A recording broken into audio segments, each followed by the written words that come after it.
Chris Carter here on the Locked On Steelers podcast. It was the first day we got to talk to players at the NFL Scouting Combine here in Indianapolis, and it was the defensive line that we focused on the most. Who did we see there? Who's the first-round talent that we're looking at, and also some of the mid-round talents, and that NFLPA survey that hit on the Roonies again. All that here on the Locked On Steelers podcast with Alan Saunders. Let's get into it.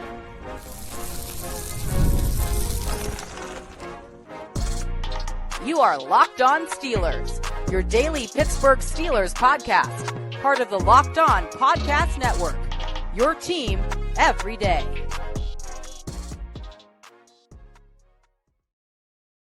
Hello, welcome to the Locked On Steelers podcast. I'm your host, Chris Carter, bringing you your daily dose of all things on the Pittsburgh Steelers. As always, you can find the show in your favorite podcasting apps and on YouTube. Like this video if you enjoyed. Subscribe to this YouTube channel to get all of your daily Monday through Friday episodes, as well as our bonus content. We thank you for making us your first listen every day because we're your team every day. So without further ado, let's get to this episode by introducing Alan Saunders.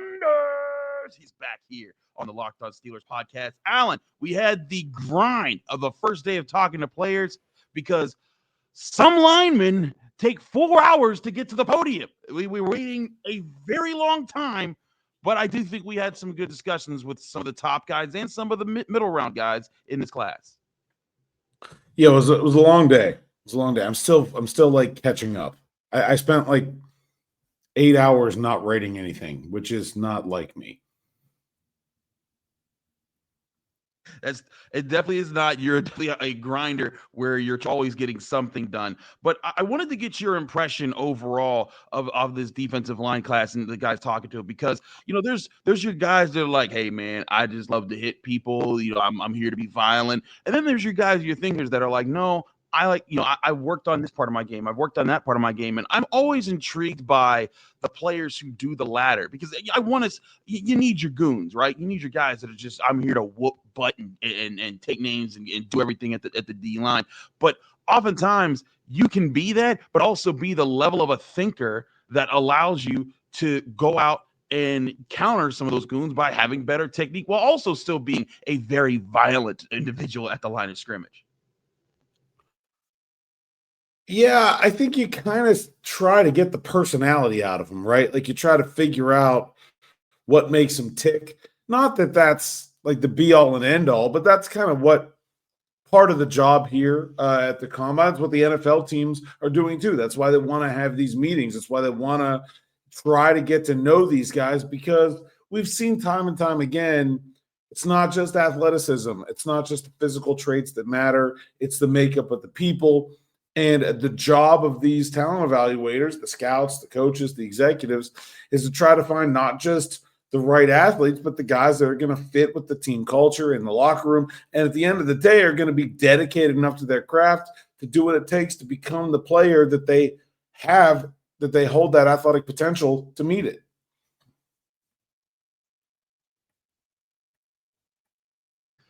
Absolutely. That's a big part of what's going on here. Apologies. We're dealing with, pardon our dust as we're on the road here trying to make it work between hotel Wi-Fis.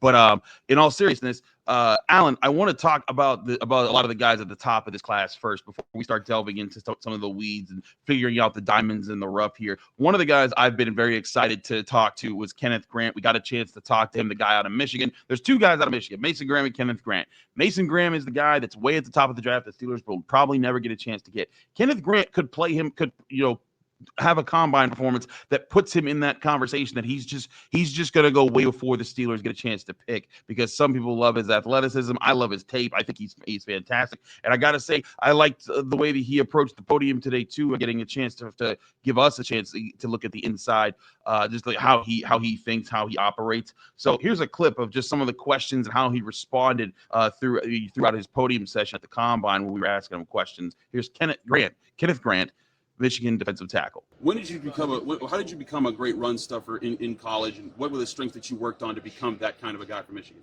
Definitely knowing the down and distance, certain teams' tendencies and what they like to run, but also just technique, my alignment, assignment, and my stance.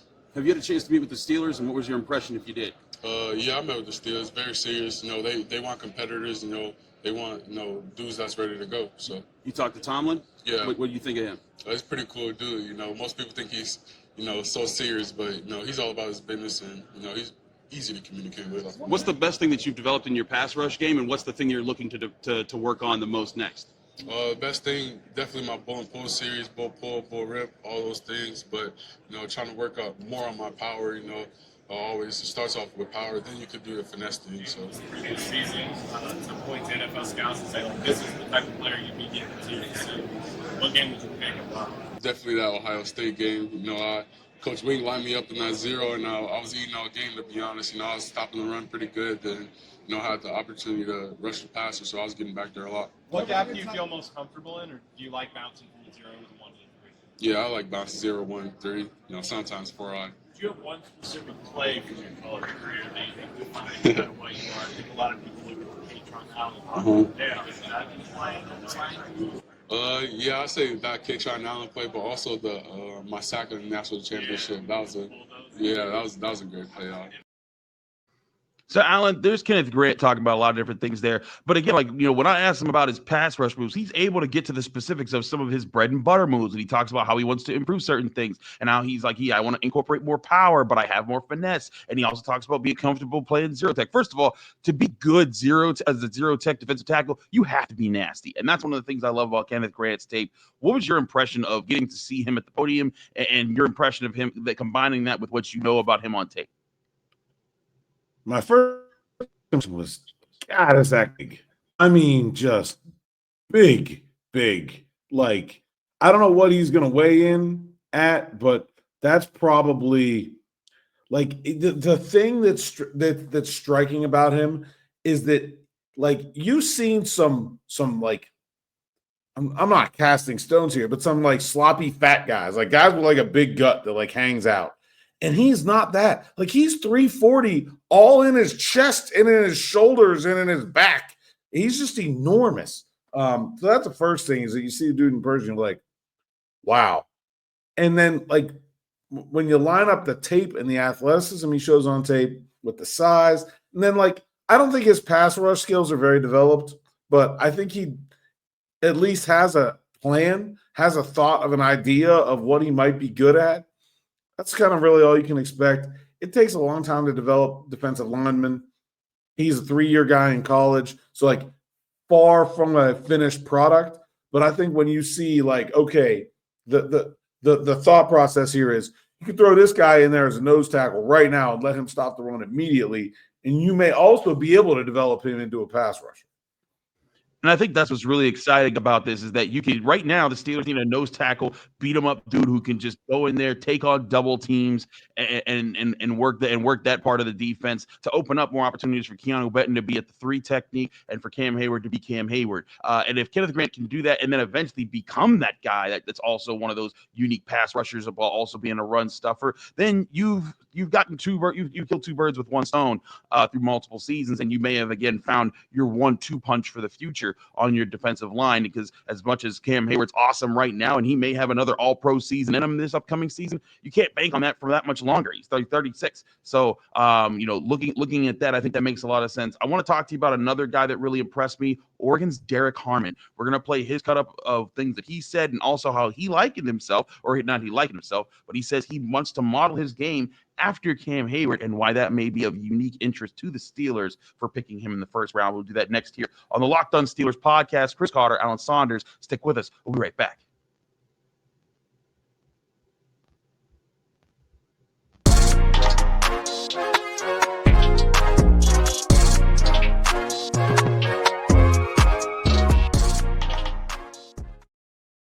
We're back here on the Locked On Steelers podcast. Chris Carter, Alan Saunders from SteelersNow.com. Alan, let's keep it rolling here. We're going to get to the middle round guys in a second here, but there were 2 other guys that we really got that, at least I got a chance to talk to, Walter Nolan of Ole Miss and Derrick Harmon of Oregon. Both of those guys share first-round grades, I think, across the board for a lot of people. Walter Nolan, 6'3" build, more of that guy that that's similar build to Grant, and that he's thick, he's tough, and he comes with the SEC background. But Derrick Harmon, to me, presents a unique opportunity for the Steelers to get a guy with the same sort of build as Cam Hayward. He's 6'5", he's big, he's athletic, he can move all around, he can play zero tech to 5 tech, and he feels comfortable in doing so. And I was impressed by him at the podium. He also said he tries to model his game after Cam Hayward. He's watched him for years. He also said he tries to steal things from Chris Jones. Here was a bit of the conversations we had with Derrick Harmon, and then I want to get your thoughts, Alan, on the impression he's made upon you. With your size and skill set, what would you say is your most comfortable place on the line, or are you just a versatile guy? I feel like I'm very versatile. I can play from the 0 to the 5. I feel like I can put that on the tape this year. Have you talked to the Steelers at all yet? One more time? Have you talked to the Steelers at all Yes, yet? sir. Was that formally or informal? Formal. Do you get a chance to talk to Tomlin? Yes, sir. What was your first impression? A great guy. That's a guy you can sit down, have an hour talk with, 2 hour talk with, just talk ball, talk life. A great guy to talk to. Is there any guys that you kind of currently watch in the NFL? Like Cam Hayward is one guy for the Most Steelers. definitely Cam. I watch Chris Jones, how he just grab wrist, grab elbow so quick. I feel like that comes natural to me, just like it comes natural to him. What was your playing weight at Oregon, and what are you at right now? Playing weight was like 315. Right now, 317. Trying to be 315 by the time I'm out of month. What's one thing from Cam Hayward's game that you really appreciate? The run, how he plays that run. Like I said, if I want to watch some run tape, I'm turning it on Cam Hayward. With your big frame, how have you worked to protect yourself, from smaller or offensive linemen that can get up under you? Pad level's everything. Pad level's key. When did you feel like you got a comfortable pad level, or has that always been a strength of yours? Short like the earlier year of my freshman year, it's probably a big deal because I came in tall guy, not really knowing what to do, but I feel like it got better throughout the years, most definitely. What's a moment in a game that you can remember where, like, hey, I worked on this really hard in practice and it came up in a big moment that led to a big result for you? The splitting of double teams against Ohio State and just making plays right there. That's pretty much it. You talked about splitting double teams. What was the big things you had to learn to do that more consistently as a player? Really just the lockout, keeping that outside hand locked out, and once you drop to that knee, releasing that inside hand. What do you hope to show here at the Combine? One more time. What do you hope to show here at the Combine athletically? Really, I can move quick for a big guy. I can move well, and I can run fast. In what ways have you grown as a leader? What do you think is your best leadership quality? I'm not a guy that's going to do all that rah-rah with you or is going to go in front of the team and talk. I'm just going to show what I can do on the field. My time at Oregon, that's what I have to do. They wanted me to come in, be that big alpha, do all the rah-rah. I'd rather just go on the field, show what I can do on the field, and be leader that way.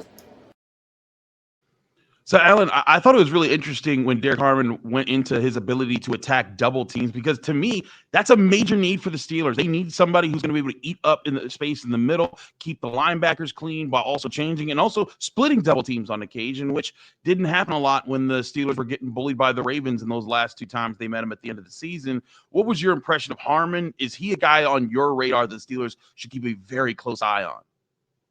Absolutely. I mean, I think he's one of the top options at number 21. He's definitely someone the Steelers are going to keep an eye on. This will be an interesting test. We've seen the Steelers, over the last 15 years, they almost never draft West Coast prospects. Was Troy Fautanu a blip, or will we see them go back to Oregon here right away? There's actually another Oregon defensive lineman. We'll talk about him a little bit later, Jamari Caldwell.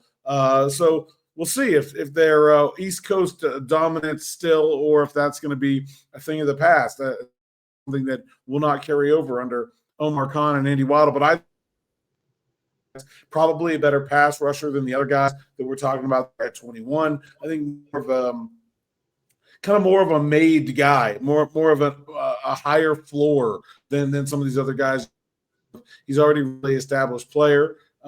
Maybe not necessarily the absolute upside as well, but you kind of take that and come with it. But really impressive guy to talk to. Loved him talking about his mom. I thought that was funny. Just showed a lot of personality. And so, yeah, I think he's like between Grant and him, and you throw in Walter Nolan, I think those 3 guys are way at the top of the board at 21.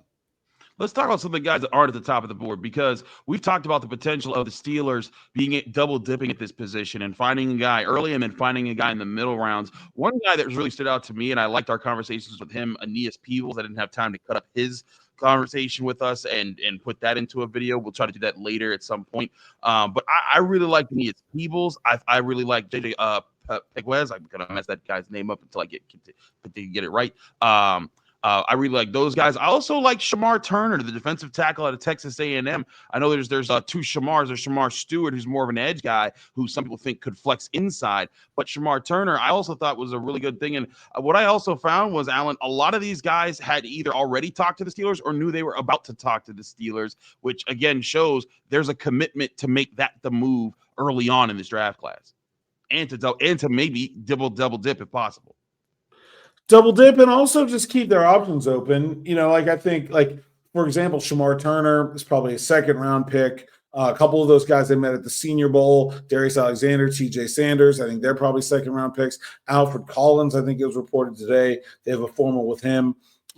He's a second-rounder. So, like, there's first-round options. There's second-round options. There's third-round options. Like, so, like, do they want to go D-tackle in the first round? Or do they want to go Emeka Egbuka or Matthew Golden and then come back to D-tackle in the second round? That's part of what they're trying to figure out. So you kind of see these guys in like bunches around their draft picks. It's like, oh, these are the second-round options. These are third-round options. This is where they could pick Jordan Phillips or Jamari Caldwell or Joshua Farmer, all three guys they've talked to. And so, yeah, and then Peebles is probably more like a fourth-round pick, and Pegues from Ole Miss, and Riley Mills from Notre Dame. Like, there's all these options, and I agree about the double dip. I mean, look, they need a replacement for Cam Hayward. Larry Ogunjobi's a strong potential for being a salary cap casualty.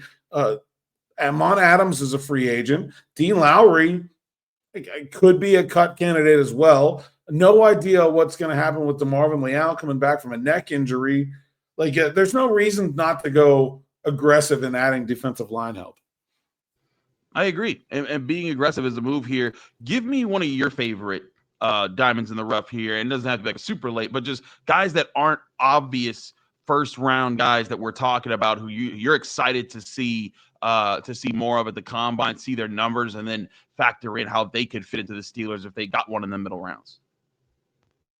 I feel like my first sleeper has not become a sleeper anymore. I really love Darius Alexander at the Senior Bowl from Toledo. He was the guy that at the Senior Bowl was being mocked in like the fourth round, fifth round. And now you see him on some first round boards.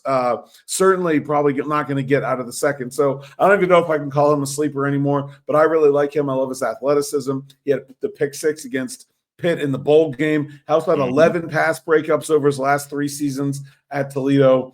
An older guy, very strong, has that long arm, looks like a guy that could really do things.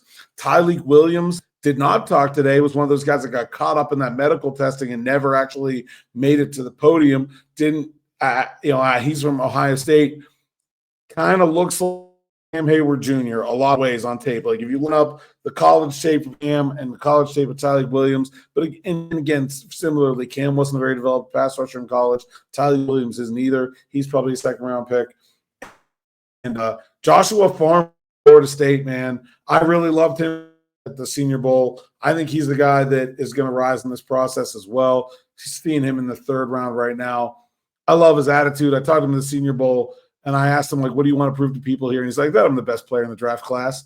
Just matter-of-factly. I just love the attitude. He plays with an edge. Jordan Phillips from Maryland is a guy I'm interested to see how he tests as well. I think he has some serious athletic upside. So to Alan's point, there's lots of talent in this draft class, and that's why a lot of people have said, hey, the middle of this draft class could be very interesting, and why there's a lot of people that say there could be up to 24 potential starters in this draft class at defensive tackle. And again, if you get a guy at the top of that class, you're probably getting a really good player that could be a franchise guy, which is what you're always looking for in that first round. You're looking for the franchise guys like Hayward, like Watt, and I think that's where the Steelers could really use a help to find that next guy on the defensive line. Because also, if you find that guy for the next 5 years, he's on that rookie deal, and that's going to open up more money that you can spend on offense or anywhere else on the roster. So again, I think it makes sense to go get one and maybe even double dip, and we'll see how these guys measure out out when we see their combine numbers to start comparing them as we shake those out. And then, of course, there's pro days because there's certain guys who aren't even going to compete at the combine. They're waiting for their pro days for injuries or for whatever other reasons. But this is a part of the process. It's why we follow it,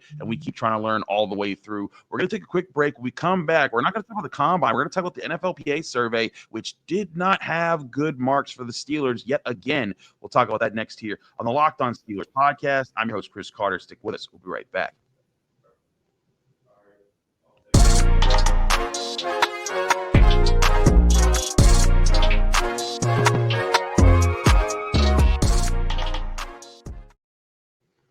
Back here on the Locked On Steelers podcast, I'm your host, Chris Carter, here with Alan Saunders of SteelersNow.com.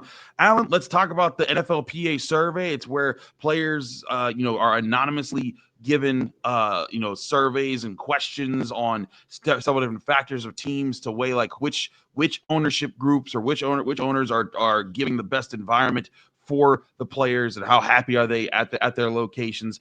Out of all the teams in the NFL in total, when piling up all the grades, the Steelers finished 28th, which not great. It's the bottom of the league. But and a lot of these things we'll get to here ranked at the bottom of the league. The one thing that props them up though is the grade on their head coach, Mike Tomlin, who got an A grade. That's the only A grade that they said, according to the survey. It said that as far as the head coach, 95% of the Steelers players believe their head coach, Mike Tomlin, is efficient with their time. And they also said that they feel that Tomlin is moderately receptive to locker room feedback on the team's needs, ranking him 15 out of 32 head coaches in that department. But that's the A. But everything else, team travel got a B+. That was nice. But, ownership, got a D, citing Art Rooney's average rating for perceived willingness to invest in facilities, and then talking about how players feel that Rooney slightly contributes to a positive team culture, and that they feel that Rooney is committed to building a competitive team, but he ranks 22 out of 32 owners in that department. So all that being said, Alan, what's your readout? There's other grades in here as well, but what's your readout on what this says? Because this is not a new thing. The Steelers have been getting kind of dealing with knocks from this survey for a few years now. Okay, there are some things in this survey that matter. The way that people feel about Mike Tomlin matters. We've talked about it before, about that being a selling point for free agents. We've seen it actually play out before, that guys want to play for Mike Tomlin. I think that matters. I think the strength coaches finishing. I don't understand how this survey works, because the strength coaches got a C-, but that was 32nd. How was 32nd a C-? How, like, what? Something is off about this scale. Okay. But okay. So here's why everyone's like, oh, they gave ownership a D. They have the worst strength coaches in the league. That's a headline. Okay. And I think that does matter. That actually plays out on the field. Mike Tomlin admitted that the problem with soft tissue injuries. Excuse me. And but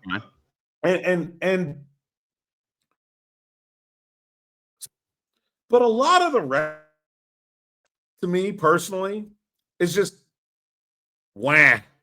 Like I don't like. No, I'm sorry. You really got a hard time getting me to care about about millionaires rating billionaires on how the billionaires are treating the families of the millionaires. Why do I give a crap? Like, I just don't. If y'all figure it out, man. Like, those are not my problems. It does not.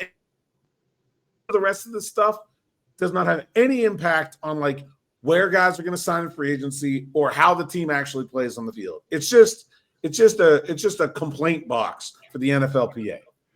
And look, I agree with you. There's certain things that I feel like, okay, that's not as much what I think, my listeners really care about as much. I think they're focused on what are the things that contribute to the team winning. Like, for example, like you said, the strength coach is C-. I think the C- is purely, that's not based off the ranking. The C- is based off of the ratings that the players are giving them when they're asking these survey questions. And then the 32nd is where they rank. So I guess like C- is the lowest grade of all strength and conditioning. That's a problem. Yeah, that's a problem. They got to do something about that.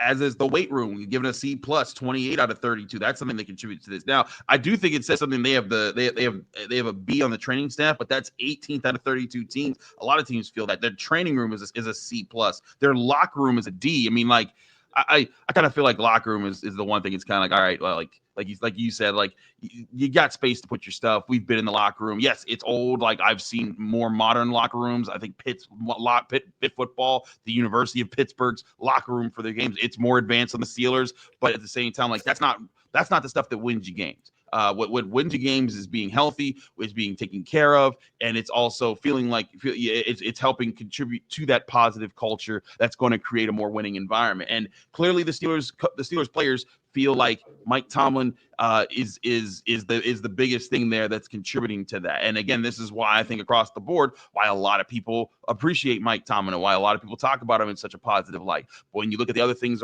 around, these are things that just aren't being invested into that are kind of impacting the vibe of the Steelers. And that's something that I think that factors in. And again, to your point, Alan, there's some of these things I don't think are necessarily linked to competition, but there are also some of these things that I think very much are. And you've talked about it, the strength and conditioning coaches before. How does Russell Wilson get an injury at the very start of training camp while pushing a sled, and then the guy that you signed, that you chased away your first round quarterback for, can't play for the first 6 weeks of the season? However you felt about Russell Wilson, that's not good that happened under their watch. So I'm right with you. Those are the things I'm more concerned with. Things linked to competition, things linked to player health.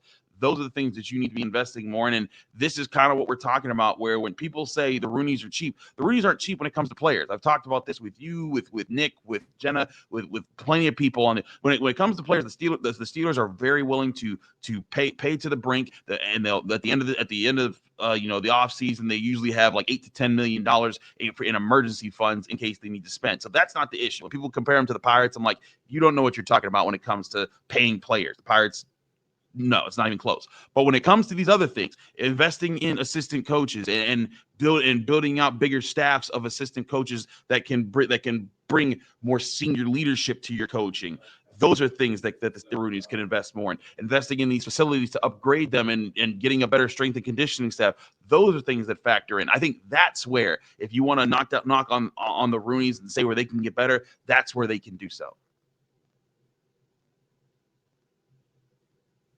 Yeah, and I think a lot of the things about the facilities are just like there's not a lot of space there. Like they probably need to be in their own building.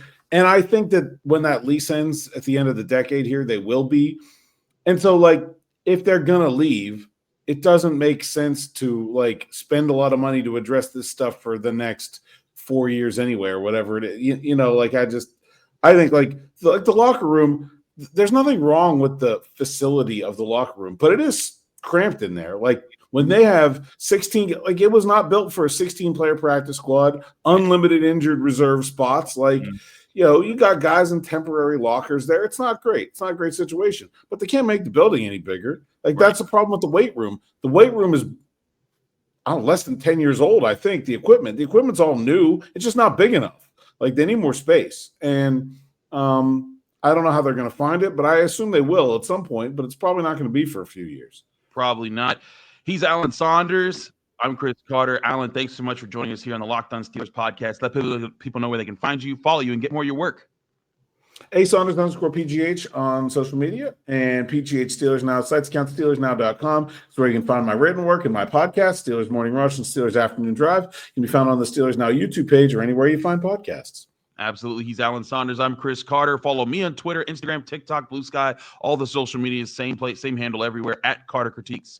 Read my work at the Pittsburgh Post-Gazette, on Ben Saul's pit kicker, who's in the NFL draft, and to getting there. You can also check me out here on the Locked On Steelers podcast every day, Monday through Friday, breaking down your Pittsburgh Steelers right here on the Locked On Steelers podcast. Back here tomorrow with more on the combine as we continue to talk to players, getting a sense of who the Steelers should be targeting. Keep it here with the Locked On Steelers podcast.